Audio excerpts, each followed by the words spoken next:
This is the Generative AI Taskforce at the TUM Think Tank, bringing together a diverse team of experts and researchers who provide guidance to decision makers in government, industry, and civil society on issues related to the design, governance, and use of generative AI technologies.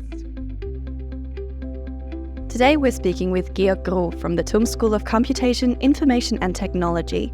His research area is social computing, with a focus on modeling, incorporating, and using social context for applications. Thank you for being here, first of all. We're going to start right away with the first one being, where do you see the greatest potential or use cases of generative AI in your specific field? Well, I'm not really sure whether my specific field's potentials are vastly different from other people's use potentials of these things, because what we use it for is to make sure that we don't overlook some obvious state-of-the-art elements in project ideas or something. So this is pretty much in line with what is currently being discussed as the most potential use. This is like the personal assistant / personal information retrieval role of these LLMs and generative AI in general. What's clearly a bit problematic is its use in dialogue systems because of its inherent truthfulness problems. Of course, we would very much like to see fluid dialogue systems. So we had a project on, bizarrely enough, on improving nutrition, right? Because obviously there is malnutrition and profound effects on that. And this is in line with, lifestyle support, right? Can be like, oh, you should probably drink less, you should eat healthier, these types of things. There is a lot of local decisions that we make in the supermarket or in a bar or wherever. And that's where we at least investigated the potentials where some electronic assistant could step in and give you advice. Now, language and dialogue is one of the natural user interfaces you could use for that. Now, we could certainly profit from the fluidity and other abilities of LLMs there. But again, its truthfulness is a problem, maybe less so than in more mission-critical applications. But, it's maybe not the biggest thing there. I would think that the personal assistant role is the one that's really like what comes to your mind. And that's no different in our field than in others. So finally, I would know where to eat. Now, you've mentioned truthfulness. Yes. One challenge. Could you name or maybe elaborate a little bit more on some more prominent challenges that your field or you're facing with the sake of generative AI? Absolutely. So maybe a thing that is related to truthfulness, and that's explainability, right? Because it is clear that these systems generate uneasiness in the general public, maybe rightfully so, yeah. And one important thing is that any AI system should be able to explain why it reached a certain output. Right? If I have a dog and cat classifier, it's very sub-symbolic because we don't know what a deep neural network really focuses on.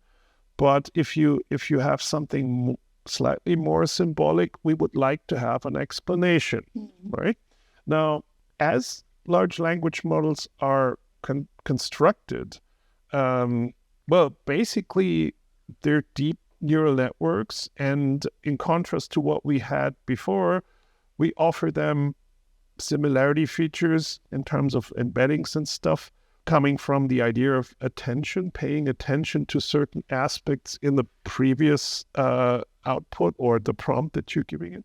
And the thing is, it's extremely sub-symbolic, as in the explanations you can ask ChatGPT to give are always very blah, blah, in the sense of, yes, it can give you plausibility reasons.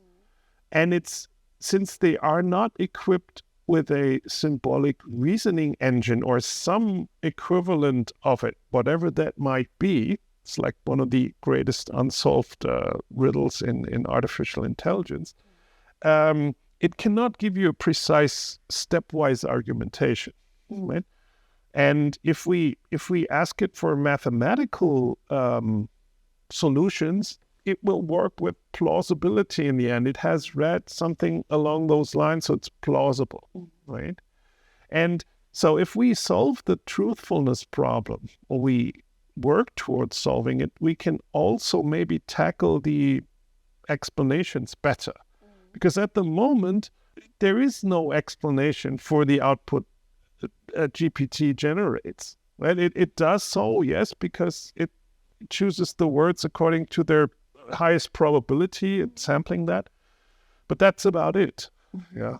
And interestingly enough, I think that also stimulates an interesting philosophical discussion, not whether ChatGPT is intelligent, but more like a critical reflection on what makes us intelligent. Because that is less obvious than what some people might think. Yeah. Or the broader question, what makes us human, right? Human in that sense. So where's the actual difference?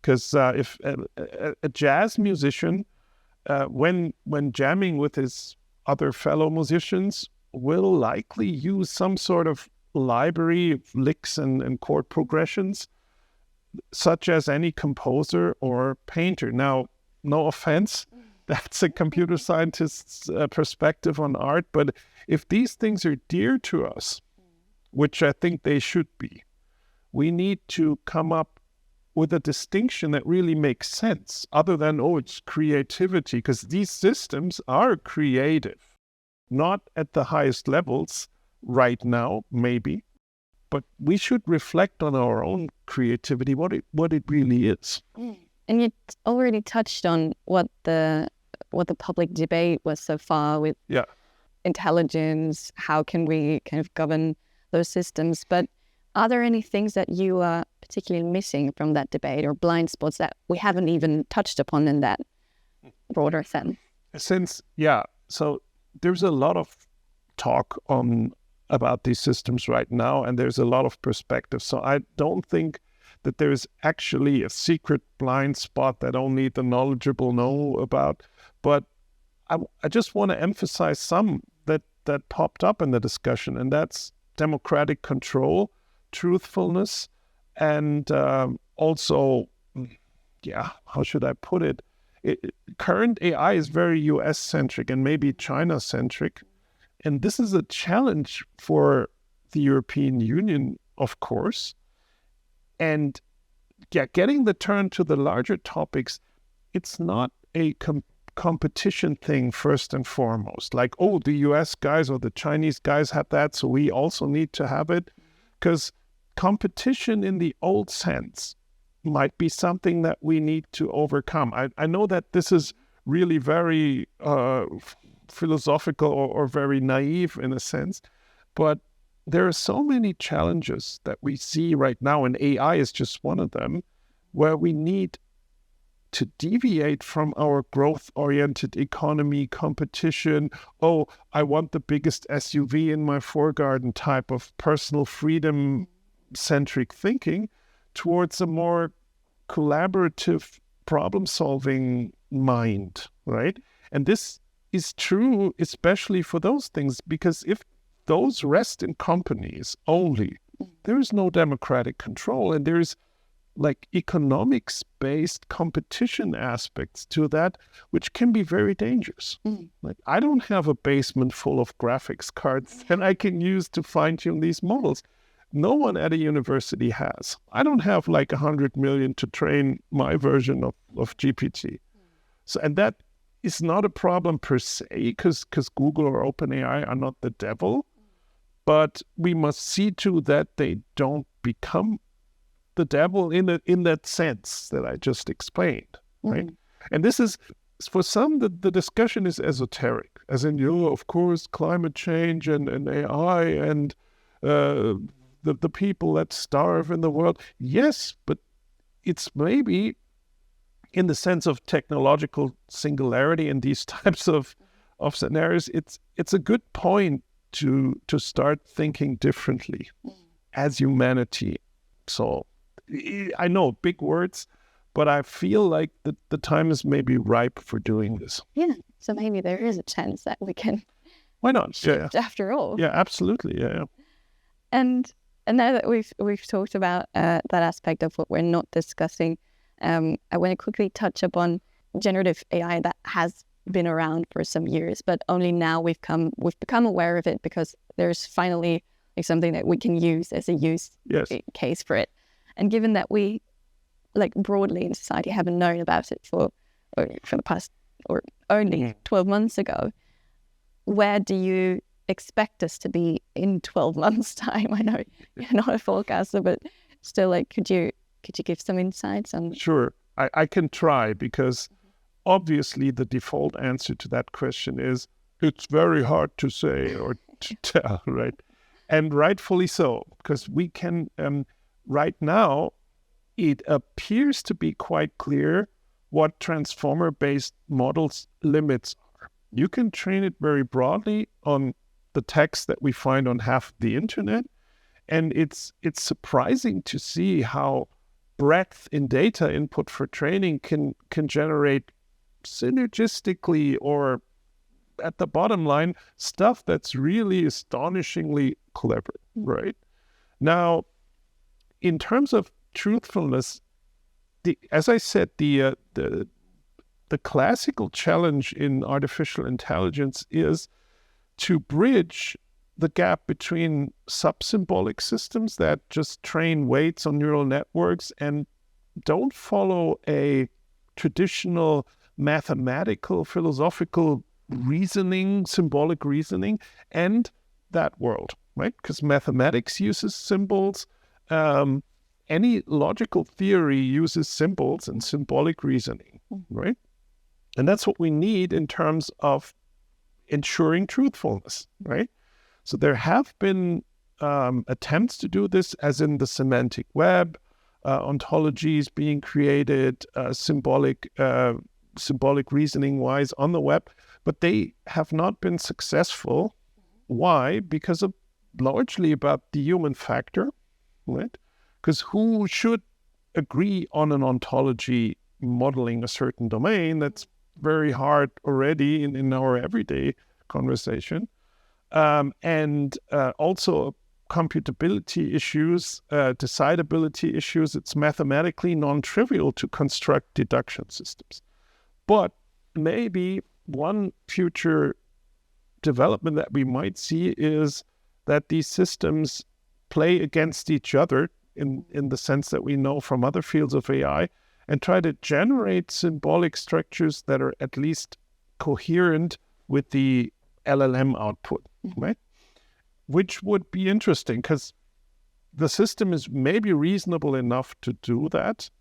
And then we'll see what this ends up in, right? So this is one thing, like bridging the gap to symbolic AI somehow. I don't know how promising that is, frankly speaking. We need to see. And of course, the second thing is stuff like AutoGPT, which is also in that role of personal assistant. You prompt it with your own files, your own search results, or the system's search results.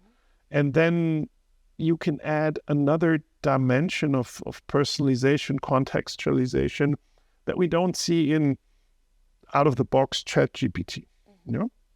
And the quality that is reached through that is really very good, yeah? So that might be just to extend the limits of the current technology further and see what applications pop up, how good the quality actually is.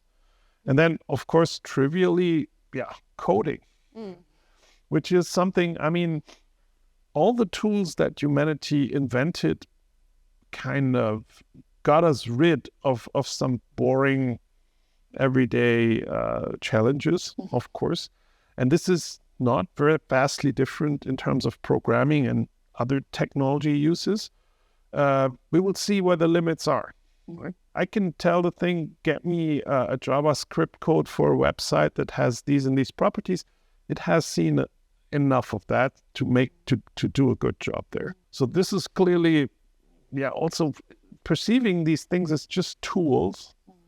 We will make use of them as any other tool we've invented. And now, before you go, one last question. How do you yourself use generative AI? I'm not really very much into using stuff that I do research on in private, right? But that's more of a psychological thing. I might not, so in the very near future, I might need to use it. But I know that within our group, we use it for solving programming tasks, right? In my lab course this summer, I will tell the students, yes, go ahead, use it.